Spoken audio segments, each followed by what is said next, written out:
کے ساتھ میں ایک اور بات کی وضاحت کر دوں یہاں پر. آزاد جموں کشمیر جماعت اسلامی کے امیر اور آزاد کشمیر قانون ساز اسمبلی کے ممبر جناب عبدالرشید ترابی صاحب تشریف فرما ہیں. پروٹوکول کے لحاظ سے تو ان کا نمبر بعد میں تھا، لیکن پہلی نشست میں ان کی تقریر رکھی گئی تھی، اس وقت بھی یہ ٹائم کی وجہ سے مسئلہ ہوا. دوسری نشست چل رہی ہے، انہوں نے ذرا جلدی جانا ہے، اس حوالے سے میں انہیں پہلے بلا رہا ہوں. میں جناب عبدالرشید ترابی صاحب سے التماس کروں گا کہ وہ اسٹیج پہ تشریف لائیں اور اپنے خیالات کا اظہار فرمائیں.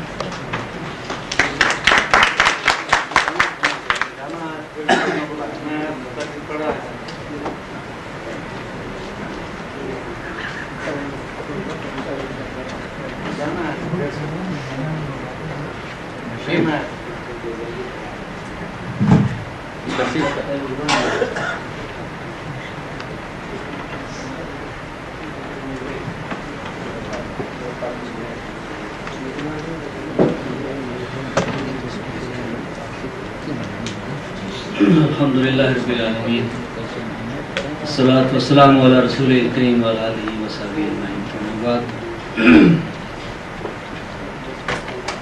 واجب احترام صدر تقریب،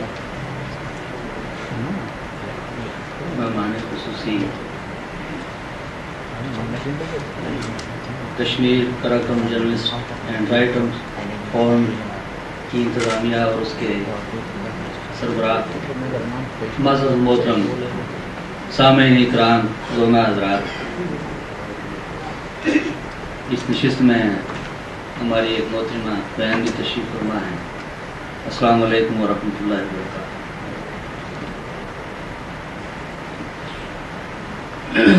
ہم سب کو اس ادبی تنظیم کا شکر گزار ہونا چاہیے کہ انہوں نے گلگت بلتستان کے مسئلہ کے حوالے سے وہاں کے مسائل اور پھر مسئلہ کشمیر کے پس منظر میں اس کانفرنس کا انعقاد کر کے ہم سب کو اکٹھا کیا، تلخ اور ترش خیالات اور جذبات کا اظہار کرنے اور سننے کا موقع فراہم کیا. انشاءاللہ تعالی جیسے اس سے پہلے سبھی کی طرف سے اس بات کا اظہار ہوتا رہا ہے کہ اس سلسلے کو آگے بڑھاتے ہوئے کسی منطقی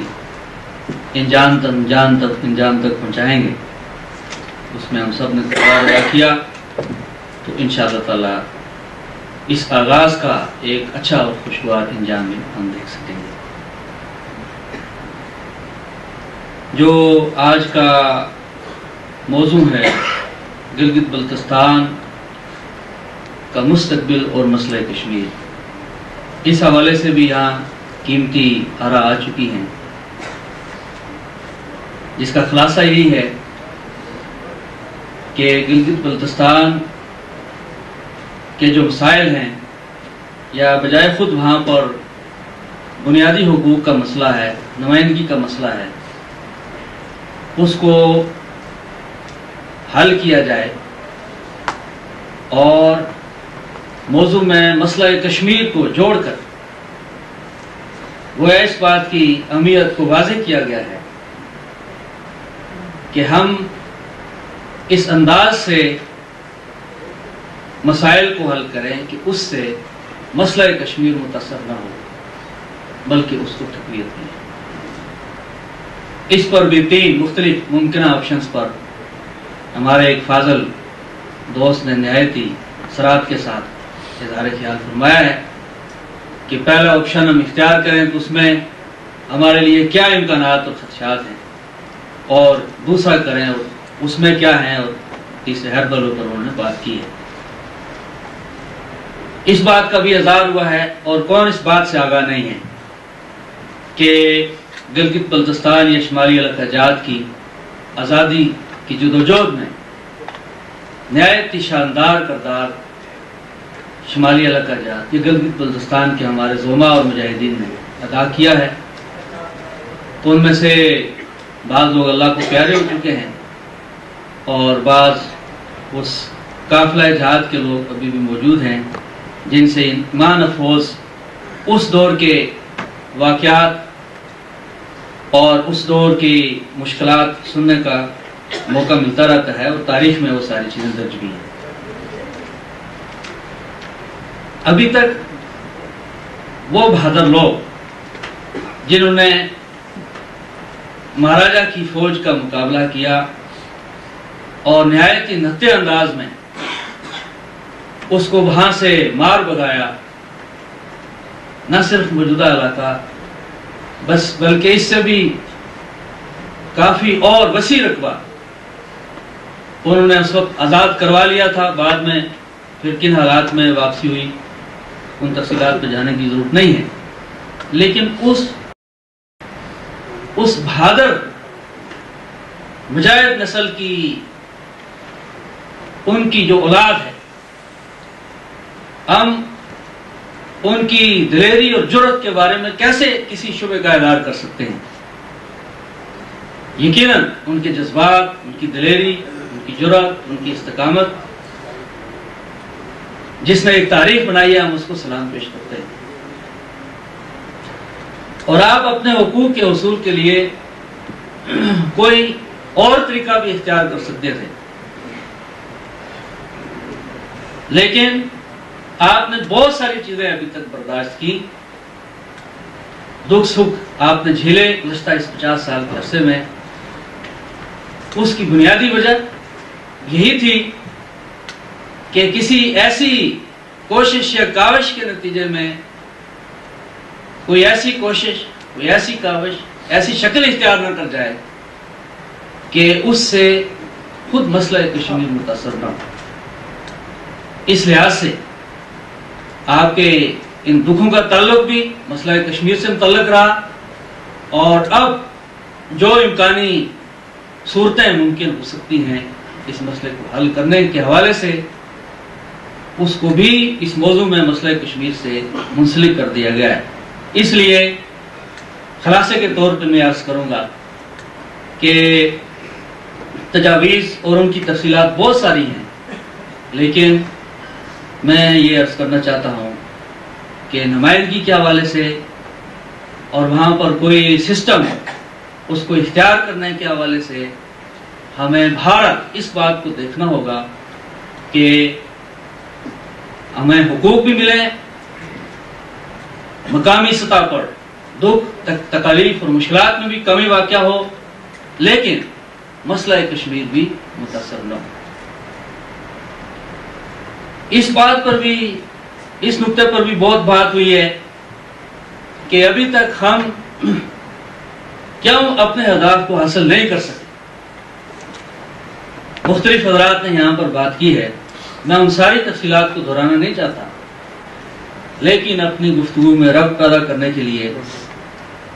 ان نکات کو میں دہرانا چاہتا ہوں، احاطہ کرنا چاہتا ہوں، اس لیے تاکہ مستقبل میں جو حکمت عملی میں اختیار کریں وہ خامیوں سے پاک ہو، اور ماضی کے جو تجربات ہیں ان سے ہم استفادہ کرتے ہوئے کوئی قابل عمل حکمت عملی وضع کر سکیں۔ میں سمجھتا ہوں کہ اس میں دونوں محاذ پر کمزوریاں رہی ہیں۔ آزاد کشمیر کی جو سیاسی قیادت ہے وہ بھی اس میں ذمہ دار ہے۔ میری خواہش تھی کہ سردار صاحب کی موجودگی میں مجھے بات کرنے کا موقع ملتا تو پھر کچھ اپنے دل کی بات رکھنے میں زیادہ اطمینان محسوس ہوتا۔ بلا شبہ یہاں ہماری قیادت اس نقطے پر متفق رہی کہ آزاد کشمیر کی سطح پر ہمیں جو بھی ہمارے جمہوری یا بنیادی حقوق ہیں، یہاں کے حوالے سے جو بھی مناسب سیٹ اپ ہے اس کو ہم حاصل کریں۔ اس میں ہماری یہاں کی لیڈرشپ نے اتفاق رائے سے کوشش کی، جدوجہد کی، لیکن اس میں اس نقطے کو بہرحال نظر انداز کیا کہ گلگت بلتستان کے لوگوں کے جو مسائل ہیں اس جدوجہد میں اگر اس کو بھی ساتھ شامل کیا جاتا تو میں سمجھتا ہوں کہ جب آزاد کشمیر میں کوئی بھی نظامی شکل بنی تھی تو گلگت بلتستان میں بھی وہ مارد وجود میں آ سکتا تھا۔ اسی طرح شمالی علاقہ جات کی، یہ گلگت بلتستان کی جو ہماری لیڈرشپ ہے جو اس وقت مختلف سیاسی جماعتوں کی شکل میں موجود ہے، دینی اور مذہبی جماعتوں کی شکل میں موجود ہے، انٹلیکچوئلز کی ایک بہت بڑی کلاس ہے، پڑھے لکھے لوگوں کی ایک کلاس ہے، اور ابھی آپ حضرات نے ایک نئی پارٹی بھی بنائی ہے۔ مجھے پچھلے 15-16 سال میں تقریباً سال میں اوسطاً 3 مرتبہ جانے کا موقع ملتا رہا ہے، اور ہر دور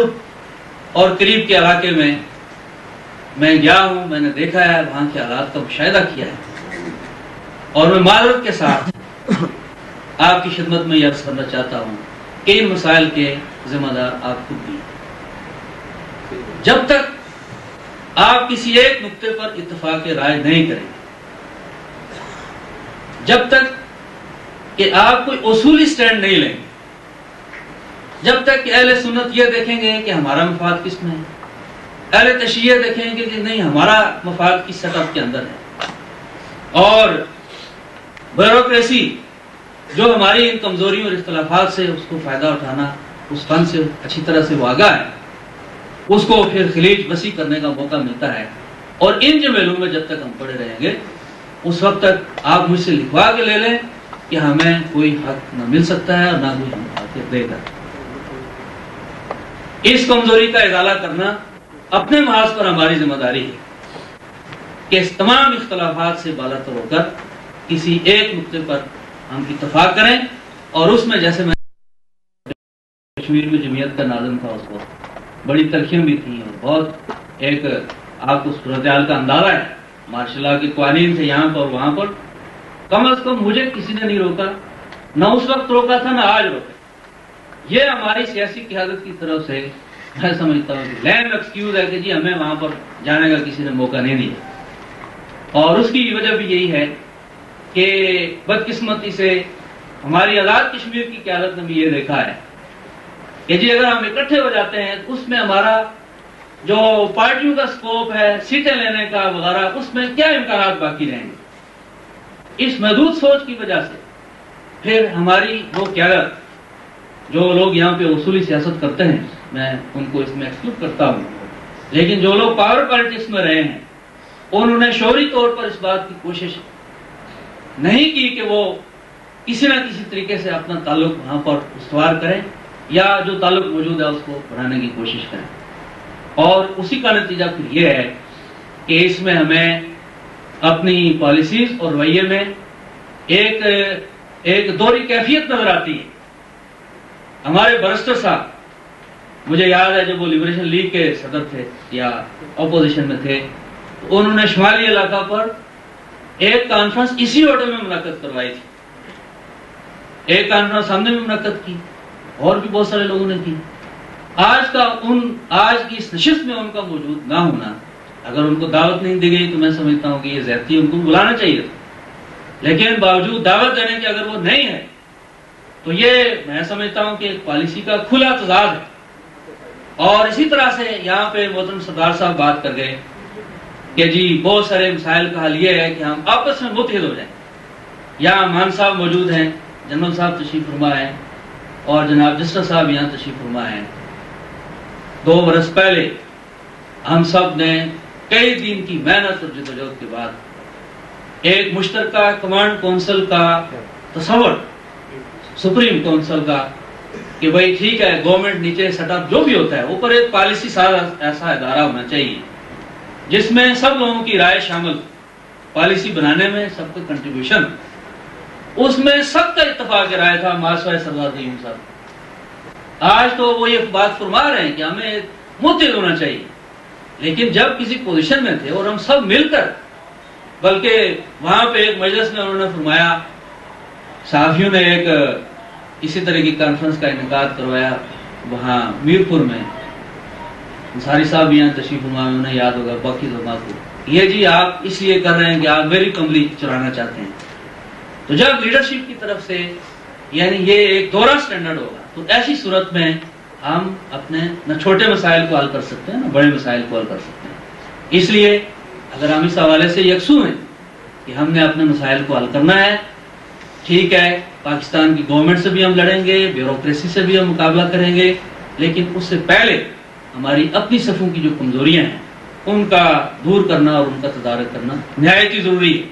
آزاد کشمیر کی سطح پر بھی اور شمالی علاقہ جات کی سطح پر بھی۔ اس میں بہت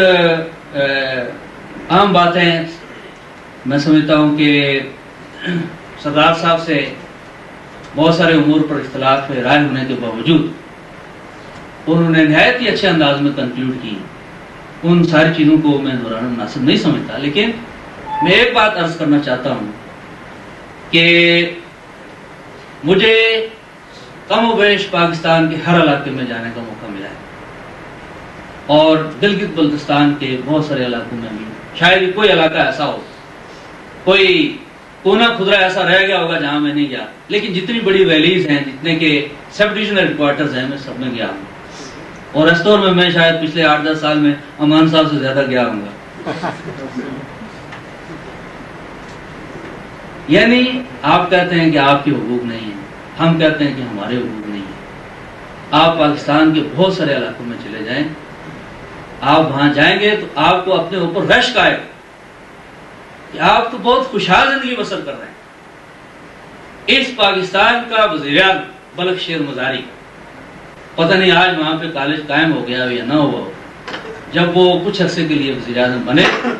تو اخبارات میں یہ آیا کہ انہوں نے اپنے تحصیل ہیڈ کوارٹر میں کالج قائم نہیں ہونے دیا۔ اس کے نتیجے میں لوگ وہاں پڑھ لکھ جائیں گے، ان کو سیاسی شعور آ جائے گا اور میری تمنداری کو وہ چیلنج کریں گے۔ اسی طرح سے لاتعداد علاقے ایسے ہیں جہاں پر ابھی ضلع اسلام آباد سے آپ تھوڑا سا نکل جائیں دیہاتوں میں، وہاں تو سکردو میں بجلی ہے، ہائیڈل پروجیکٹس آپ کے کام کر رہے ہیں، سڑکیں آپ کی پکی ہیں۔ ضلع اسلام آباد میں آپ اسلام آباد کی میونسپل حدود سے نکلیں گے، یہاں پر بجلی نہیں ہے، لوگ ابھی تک جو ہے وہ مٹی کا تیل، اس کے چراغ یہاں پہ جلا رہے ہیں، سڑکیں یہاں پہ کچی ہیں۔ ناردرن ایریا اور آزاد کشمیر میں کمیونیکیشن کی جتنی فیسلٹیز ہیں، بالخصوص ٹیلی فونک کمیونیکیشن، میرا خیال ہے جاپان کے بعد ہمارے اس ریجن میں سب سے زیادہ ہیں، سڑکیں ہیں اور بہت ساری چیزیں ہیں۔ مسئلے کی تشخیص ہمیں کرنا چاہیے، ہمارا مسئلہ ہو، یہاں کا مسئلہ ہو، یہ سارے مسائل پاکستان کے مسئلے کے ساتھ منسلک ہیں اور مشروط ہیں۔ اور بدقسمتی یہ ہے کہ پاکستان میں یعنی ایسی لیڈرشپ نہیں آئی، جو آئی وہ بیوروکریسی کے تسلط میں رہی، اور اسی کے اثرات پھر ہماری لیڈرشپ پر بھی مرتب ہوتے رہے۔ اس کے نتیجے میں آج یہاں پر جو کیفیت دیکھ رہے ہیں، یعنی وہ آپ سے اور مجھ سے زیادہ ایک بدتر کیفیت۔ آپ دعا کیجئے اور ہمیں اس بات کے لیے کوشش بھی کرنا چاہیے پاکستان کے اندر کوئی ایسی تبدیلی، ایسا انقلاب، اور بالخصوص جن حالات سے ہم اس وقت گزر رہے ہیں،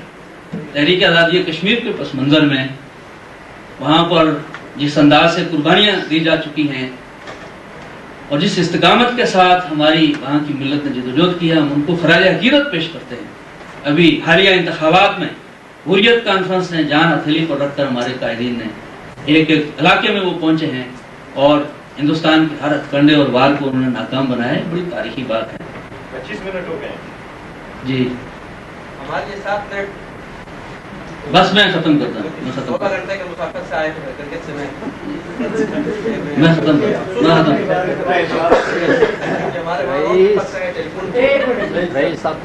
میں کنکلوڈ کرتا ہوں، میں گزارش کرتا ہوں۔ تو اس میں عرض کرنا چاہتا تھا کہ اس میں بلا شبہ ہمیں اس بات کا اعتراف ہے، آزاد کشمیر کے لوگوں کو بھی اور ہمیں بھی، شمالی علاقہ جات کے لوگوں کو، ہم جس انداز سے ہمیں اس تحریک کے اندر کردار ادا کرنا چاہیے تھا وہ ہم نہیں کر سکتے۔ ہمیں یہ بات بھی تسلیم ہے کہ پاکستان کا جو کردار ہونا چاہیے تھا وہ نہیں، لیکن یہ بھی ایک حقیقت ہے کہ اس ساری ناخوشگوار اور گئی گزری صورتحال میں ہماری اس تحریک کا بیس کیمپ پاکستان ہے۔ لہذا ایسے موقع پر اپنے مطالبات، اپنی جدوجہد، ساری چیزیں صائب اور جائز ہیں، وہ ہمارا حق ہے کہ ہم کریں، لیکن ہمیں اس نازک نقطے کی طرف توجہ رکھنی ہوگی کہ خدا نہ خواستہ کوئی ایسی غلط فہمی، یہاں بہت ساری ایجنسی ہیں، پاکستان بھی اس لیے میں لیڈرشپ کی کمٹمنٹ کی بات نہیں کرتا، پاکستان کے عوام کی کمٹمنٹ ہے، وہ آپ کے مسائل کے حوالے سے بھی دکھی ہے، کشمیر میں جو کچھ ہو رہا ہے اس کے حوالے سے بھی وہ پریشان ہیں. ان کی ایک کمٹمنٹ ہے، اس کمٹمنٹ کی بنیاد پر پاکستان کی جو بھی اسٹیبلشمنٹ ہے، سیاسی قیادت ہے، بہرحال قابل اطمینان حد تک نہ صحیح ان کو بات کرنا پڑتی ہے. ان کو آپ مجبور کر رہے ہیں کہ کہیں نہ کہیں وہ کوشش کریں اپنی کوئی کارکردگی دکھائیں. ان حالات میں ہم نے کوئی ایسی تدبیر اختیار کی جس کے نتیجے میں کوئی یہاں پہ غلط فہمی پیدا ہوئی، اور وہ ایلیمنٹ جو ہم سب کو اس ریجن میں تحریک آزادی کشمیر کو سبوٹاج کرنا چاہتا ہے، پوری امت کا دشمن ہے، تو وہ پھر ہمارے پاس یہ جو لیوریج ہے، میں سمجھتا ہوں کہ اس کو کھینچ سکتا ہے، اور اس کے نتیجے میں تحریک آزادی کشمیر کو بھی دھچکا لگ سکتا ہے. اس کو دھچکا لگا تو اس کے وجہ سے بہرحال ہمارے حقوق بھی متاثر ہوں گے، شمالی علاقہ جات کے حقوق بھی متاثر ہوں گے. آخر میں جو آپ کی قرارداد ہے، اس میں باقی اور بھی تجاویز آ چکی ہیں. میں ایک اس میں یہ اضافہ کرنا چاہوں گا کہ یہ جہاں پہ نمبر 1 پہ آپ نے کہا ہے کہ خود ارادیت کو اس کے عالمی طور پر مسلمہ اصولوں اور اقوام متحدہ کی سلامتی کونسل کے قراردادوں کے مطابق اس کو جو ہے اس کا اضافہ کیا جائے. اور اس کے ساتھ ساتھ ایک چیز جو آ رہی ہے گزشتہ کچھ عرصے سے ٹیلی ویژن کے اوپر، اس کا نوٹس لینے کی ضرورت ہے کہ گلگت بلتستان کو بالکل پاکستان کا ایک سٹل علاقہ اسی رنگ میں دکھایا جا رہا ہے. تو میں سمجھتا ہوں اس کو کسی قرارداد میں آپ شامل کر لیں، یا بہرحال اس کا نوٹس بھی یہاں سے لیا جانا ہے، وہ ضروری ہے. باقی جو اس کے نکات ہیں، جو تجاویز آئی ہیں، اس کو ری ارینج کرنے کی اور اس کو مناسب شکل دینے کی، اسے میرا اتفاق ہے. اس کے ساتھ ہی میں آپ حضرات کا بہت شکر گزار ہوں.